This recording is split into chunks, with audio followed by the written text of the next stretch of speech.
Hello, everyone, and welcome to the Lit Up Lightworker podcast, empowering you with simple, practical, step-by-step spiritual tools and practices to follow your purpose and light up the world.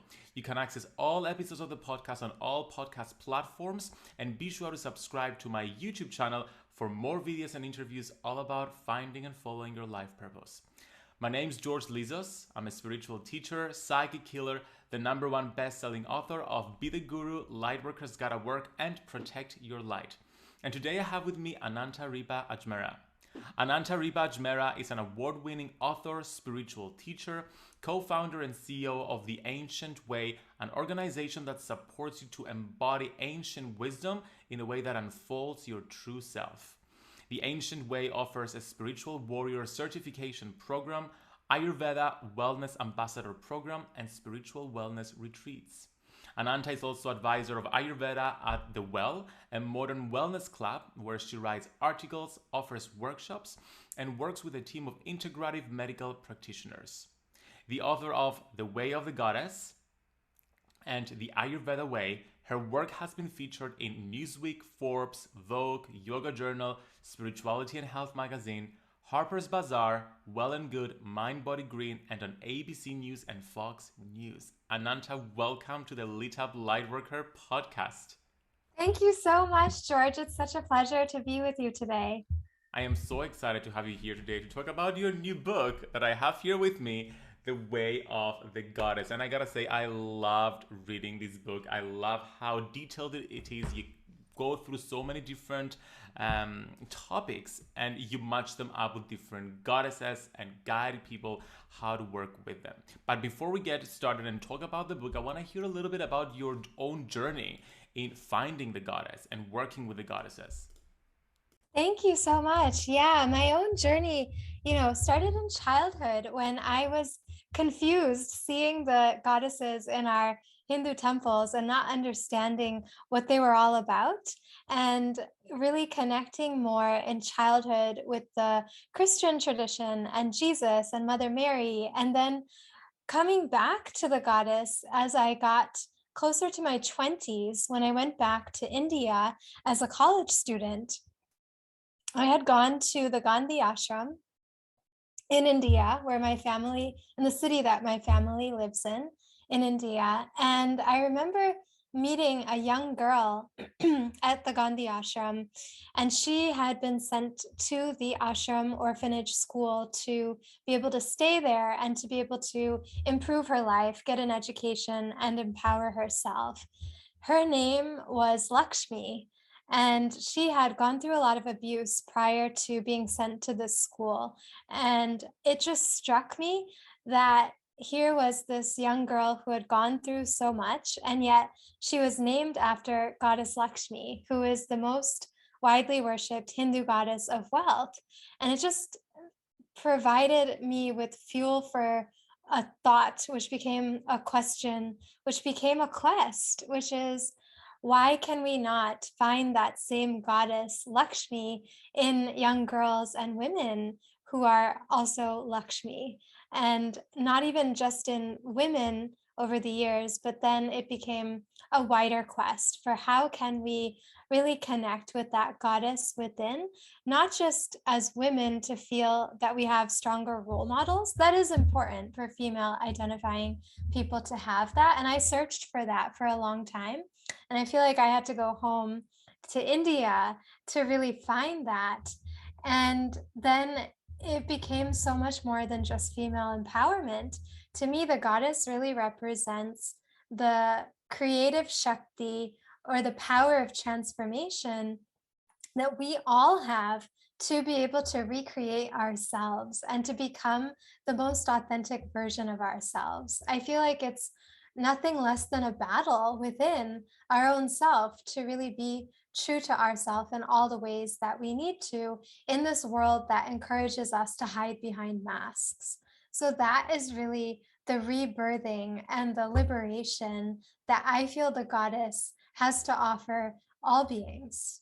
Oh my goodness, what a wonderful journey and a call to find the goddess within and use and work with the goddess in a collaborative way to create change in all areas of life. So What a wonderful journey, and I'm so happy that you've managed to come back to your roots. I found in my own experience that I've had a similar kind of experience. I grew up Christian, and then it was in my late 20s that I returned back to the gods and goddesses of my ancestors. And as soon as that chord like strung within me, it was such a powerful calling, and that's why I went ahead to Athens and I trained as a priest to Hellenic polytheism, and here we are right now. So let's talk about the goddesses and transforming with the goddesses. Now, what kind of goddesses are you talking about in the book? Because there are so many Hindu goddesses, like hundreds and hundreds. But which ones have you chosen to work with in this book, and why? I was naturally called towards the 9 goddess avatars of the warrior mother goddess Durga. She is a very powerful goddess who rides a lion or a tiger and is entrusted by all the male deities with their weapons to go and fight and overcome the greatest demon. And she takes on 9 different avatars each day of the 9 days of Navratri. Navratri in Sanskrit means the 9 nights. Nav is 9, Ratri is nights. And it's the 9 nights of Goddess Durga's battles with different demons that are living within our 9 chakras. And she takes on different forms to be able to help us cultivate specific powers with specific set of experiences. And I just find that within these 9 avatars of Goddess Durga, which are called Goddess Shailaputri, Goddess Brahmacharini, Chandraganta, Kushmanda, Skandamata, Katyayani, Kalaratri, Mahagauri, and Siddhidatri, that we have an outline, a blueprint, a roadmap for a very holistic life transformation journey that really leaves nothing in your life untouched. It really helps you with your physical health. It helps you with your relationships. It helps you with your work. It helps you with connecting with your purpose, seeing beyond the veil of illusions, which we often are constantly bombarding and, getting bombarded by, and unable to see through without some support and help. And also, she is helping us to define and maintain healthy boundaries. And I just feel that all of this and all of the 9 powers, which are in order: stability, creativity, transformation, love, voice, intuition, truth, rejuvenation, and intention, are together arming us to be able to fight our own battles with our own darker emotions and our own fears and our own obsessions and our own afflictions, to emerge on the 10th day as the hero of our own journey and to defeat that greatest demon, which is just our own mind that tends to betray ourselves, that tends to get caught in the trap of illusions, that gets caught up in unhealthy behaviors and unhealthy habits, and in caring for others at our own expense, right? So I feel like, especially for light workers, we tend to do that, where we'll care for others and in the process we lose ourselves. And that was my journey for so long. And people would tell me, oh, like, you're such a nice person, why are you so nice? You shouldn't be so nice, or you won't get taken advantage of, right? If you're not nice, then you won't get taken advantage of. So the solution to getting taken advantage of was to stop being so nice. But what it really became for me was, no, I value my kindness. I value my qualities of compassion and forgiveness and all of that. But what I need to do is to develop the strength to give all of that to myself also, as much as I would to other people. And that really is what the victory of the light of the truth has meant for me, to really extend that same kindness to myself, to then be able to set these boundaries, for example, in a fragrant way, in a loving way, in a way that is still connected with empathy, that's still connected with spirituality, that's not like so cut off with, thorned wires and barbed wires and all these kind of ideas that we have about boundaries. So I just feel that this path has made everything so clear, and it has made it so that our very spirituality can be a force of protection rather than something that puts us at risk. Wow, it's essentially like a journey, a system of coming back to ourselves. And I find that when we do Yeah. so, when we work through all the 9 steps and find ourselves back home, then all the topics that we spend time working on, because we found alignment, we automatically find alignment in those areas way more easily than we would when we were disconnected. So let's talk a little bit about some of these specific topics. Specifically, I want to focus on trauma healing and like topics around that, because it's something that shows up time and time again with my work and with people in general. Like, Mhm. people know of trauma as PTSD, but there are so many different other types of trauma and milder trauma that we can experience that create limiting beliefs and identity imprints that prevent us from living life and being our authentic self. So I love the way that you talk about healing trauma with the way of the goddess and with the goddess. So let's talk about chapter 7, which is all about transcending trauma with wisdom. Can you share a little bit about the goddess Kalaratri? Did I pronounce it correctly? Yeah, you did. Kalaratri. Good job. And how we can work with her to transcend trauma, and what does that mean? Sure. Yeah. Goddess Kalaratri has become a wonderful friend of mine. I have to say that when I wrote this book, the way I describe it to people was like living in the womb of Goddess Kalaratri and really developing that power to see the truth and to develop the transcendence. So, when we talk about transcendence and transcending trauma, we have to understand the setup. And when we look at the world in the Vedanta spiritual philosophy that Ayurveda, yoga, and this goddess wisdom is rooted in, we are defining the world itself as pairs of opposites. The world itself is joy, it's also sorrow. It gives us pleasure, it gives us pain, it gives us gain, it gives us loss, it gives us wealth, it gives us poverty, it gives us everything in contrast. And that's what makes human life so stressful, right? That we go through a birth and then we are, going through a death and then we're celebrating a wedding, perhaps within the course of a single week.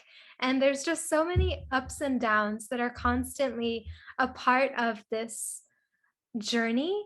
And what we're asked to do in the step 7, which is after we've developed a lot of other powers like stability to support us to stay grounded, creativity to channel some emotions into a healthier direction, the power of transformation to ignite that fire to be able to keep evolving and growing, the love that comes from the heart, the ability to own our truth and to express it through sound and through silence, and especially a connection with our intuition, then we can develop with all of these with us to support us the power to be able to persevere in the face of opposites and to develop more objectivity in the face of opposites. A lot of times when I work with students and people who've gone through a lot of trauma, there's also this question that comes up. How do you know when you are progressing? How do you know when it's healing? And I think the taking inventory part of this step is really helpful to be able to do that, because as part of this kind of constantly being bombarded by pairs of opposites, we're going to experience emotions. And what I love about this path of spirituality is that it fully acknowledges our emotions. It says emotions are great. We're not trying to have you deny them or suppress them or pretend that they don't exist or say that transcending them means you don't feel them. What we're saying here is that transcending the emotion is fully acknowledging it, first of all. And then what we're aiming to do with each time we get a trigger, right, of something deep within us or some original wound that we may have had from early on in our lives, we want to see, how is the intensity of this? Is it less intense than when I had it last time? How long does it last? Is it lasting as long as it took me the last time to be able to process through this? And then how long does it take me to recover from this? Right? So we can really benchmark our own selves and be able to see and celebrate our process with that. That, okay, yes, it's my responsibility to be able to digest this. But then what I find really helpful and really valuable about all the spiritual traditions and religious traditions of the world is that they're all helping us to overcome our desires. When we look at traumas, especially those that we experience later on in life, those where we are more of an autonomous being, not talking about the childhood traumas, because those, we're not having as much choice in childhood. We're kind of at the mercy of our circumstances, right? It's not until later that you realize you're a sovereign being able to script your own life through your own choices. And so when I define, adulthood, I would say like 18 onwards. When we look at traumas that we've gone through from that point on, it's really helpful to see what was it that I wanted that led me to a situation. What was it that I was looking for from a person who may have traumatized me, from a situation that may have traumatized me, from, something, anything outside of us that has that power to pull up those deep triggers and cause that feeling of intensity and pain? What is it that I wanted here? And if I can define that desire, then this whole path of spirituality and transcendence is to overcome the demon of desire, because desire itself is the greatest demon. And we have different desires connected with our 9 chakras. And what we are ultimately seeking to do is to be able to be in our full power by not being at the mercy of what we want. And ultimately, as we go, we'll have to start somewhere. We can't just go to desirelessness right away. That's a pretty big jump, and we may trick ourselves or think we have, but we're suppressing something. What we can do in a practical sense to really put this into practice is if, okay, we have like 10 desires, or we have one really intense desire, then what we're asked to do is to take up something higher. Start to gain more spiritual knowledge that will uplift your consciousness. And from that place of knowledge, how can we create a higher ideal to be able to root ourselves in? How can we really hold on to something bigger? Like maybe an intention could be to honor our body as a temple, right? So that higher intention is then going to come help us when we have a choice between even a simple thing. Do I eat a hamburger or do I eat a banana? Well, if my intention, my higher ideal is to be able to honor my body as a temple, then I'm going to choose the banana. And it's going to help me to make those choices in the day to day sense. And so we are, by anchoring ourselves in something higher, based in something that's spiritual, that's an eternal value, we are able to pick ourselves up out of a lot of suffering that we go through due to chasing desires consciously or unconsciously. So in the beginning, when we take up something higher, it's a new desire, right? But it's of a higher quality. And we want to increase the quality and decrease the quantity of our desires. And we'll find that as we start doing that, our traumas will automatically start to de-intensify. The frequency will be less. The reaction time will speed up. And then we can also really empower ourselves also in our physical body. I feel, for me at least, when I've gone through a lot of trauma, I left that connection with my physical body. So now when I am out in the world with this vulnerable book that has shared so much of my own story, what I'm finding so helpful to do is one of the practices in step 7 on transcendence, which is to keep doing the practices that involve connecting with my body. And for me, training in martial arts has been incredibly empowering. I have an illustration in chapter 7 of the ancient Indian form of martial arts called Kalari Payatu. And it is an incredible way to really condition the body to overcome fear, to be able to uh, feel that in our own body we can protect ourselves. Even if a worst case situation comes up, we'll be ready to respond rather than just go back into that fear place. So it was really doing this martial arts practice that then gave me the strength to write the book. And writing the book itself was overcoming a lot of demons in the process, getting a lot of clarity. And then once it was written, it was, how do I deepen into this? Okay, well, it's more transcendence, more knowledge, more getting into my body in an empowered way, and being able to think that, okay, if I have a fear, then that's my fear helping me. It's a caution, it's a protection. Let me work with it in a good way. Let me not push it aside and say I shouldn't be afraid because I'm a spiritual person and spiritual people are supposed to be fearless. This is true, but that fearlessness will automatically come as long as we keep on exposing ourselves to knowledge. But then we also have to be able to be ready to face the fear. So, how I Yeah. teach people to face fear is to name it and then plan for it. If this were to happen, what is my plan going to be able to respond to it and to be able to grow from it and to become an even more empowered version of myself through it? So that way we Yeah. don't just say, stop being afraid, stop worrying, or anything like that. We're like, okay, what's your worry? And then what are you going to do if that happens? And then when we have that plan in the back of our mind somewhere, or maybe we've written it down, then if that worst case thing happens, well, we're ready for it. And then that same experience can be a catalyst and an opportunity for incredible transcendence and spiritual growth.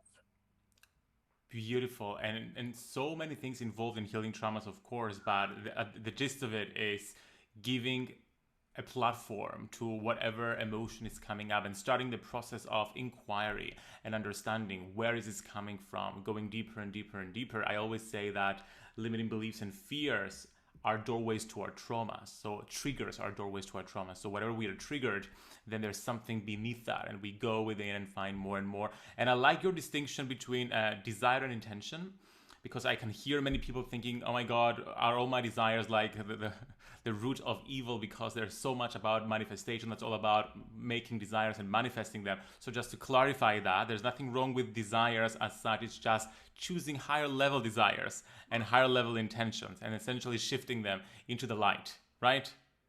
Exactly. Yes. Very Perfect. important.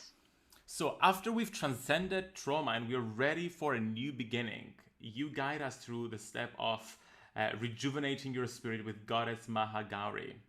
So what are some tips that we can start rejuvenating our spirit and embracing a new beginning and getting ready to create something new, a trauma-less or a trauma-free life?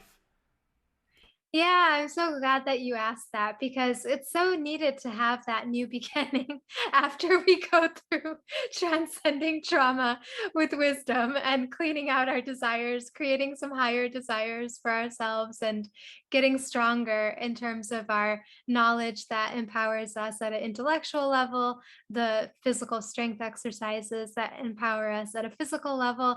It's intense. It will bring up that heat, it'll bring up fire. So it's so important to have this step right after that of rejuvenation and having a new beginning. And here, the goddess comes back as Mahagauri. So whereas she was a very fierce, intense looking goddess in step 7 with disheveled hair, riding a donkey, and having a bloody battle with demons who keep multiplying through their blood, right? Like they keep shedding their blood drops, and she has to drink their blood in order to put a stop to these demons continuing to grow and multiply themselves. So it's very gory, it's very intense. She carries some pretty heavy duty weapons in step 7. That's Kalaratri. That's the dark night of the soul. That's the power of transcendence and the freeing power of truth, which is hard to look at initially. And then we get just as opposite of that as possible in step 8, which is the goddess as an 8-year-old child.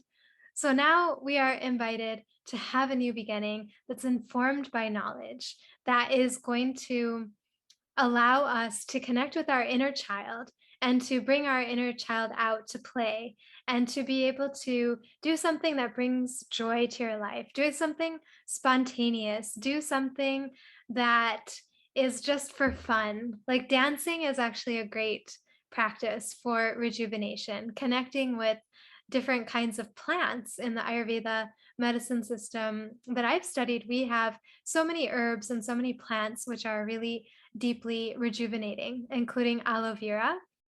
So you can start to even apply that to your skin, and it will calm down the heat of the fire of the spiritual transcendence that we've just done, and also, give an anti-aging effect to the skin. So we do things like that. We do beauty practices in step 8. We start to work with flowers. We look at our clothing and we see what energy is in the clothing, what color is the clothing, how can we even bring all the artifacts of our closet and our kitchen and our home into alignment with something that radiates with pure, what we call sattva, or purity, clarity, harmony, truth, and inspiration that uplifts you. And so it's a really fun chapter. It's a really fun step that is a new kind of fun. It's not like we're seeking out something to bring us that enjoyment, but we realize by this point, having gone through this pretty intense journey to get here, that, oh, everything I look for actually lives within me. So that means I can enjoy everything that comes and goes in life, including relationships, including food that we eat, including, experiences that give us great joy and pleasure, knowing that this too shall pass away, and let me not cling to it. But when I don't cling to it, I will truly enjoy it. So this is also a new beginning to enjoyment and to pleasure itself. And we have some great stories in this step about the sage Durvasa, for example, who was forever eating and at the same time constantly on a fast. It makes no sense to the logical mind that how can a sage be forever constantly eating and yet always on a fast? And it's because he didn't put any value in what he was eating. He didn't have cravings for what he was eating. He was just eating because, he could do that purely at this stage of consciousness. So it's saying that you can enjoy all the worldly things in life and not have to suffer as a result of them coming and going, because as we know, the world is full of opposites. So whatever is coming is not necessarily staying, but while it's here, there is no need to deny any experience of the enjoyment of life. And when you don't cling to anything, that's when you really can have fun. So this is a great step and a great Yeah, chapter. and I think it's so important that as spiritual seekers, we don't just focus on the negative because we're so used to searching for things to heal that we Yeah. get addicted into the healing process and then we forget to live and enjoy our lives. So if we have a practice of nurturing the positive as well as deprogramming the negative, then it makes the transformation and the transmutation process so much easier. Oh my goodness, what a Yeah. content packed book. Thank you so much for writing it, and I'm so excited for everybody to enjoy reading The Way of the Goddess. Can you please let everyone know where they can get the book and how they can get in touch with you? Sure. Yeah, you can basically find the book wherever books are sold online. You can visit my website, theancientway.co, not .com, theancientway.co/way of the goddess. And I have a lot of links to places where you can buy the book. And you can also connect with me on Instagram and Facebook at Ananta.one, ONE, all spelled out.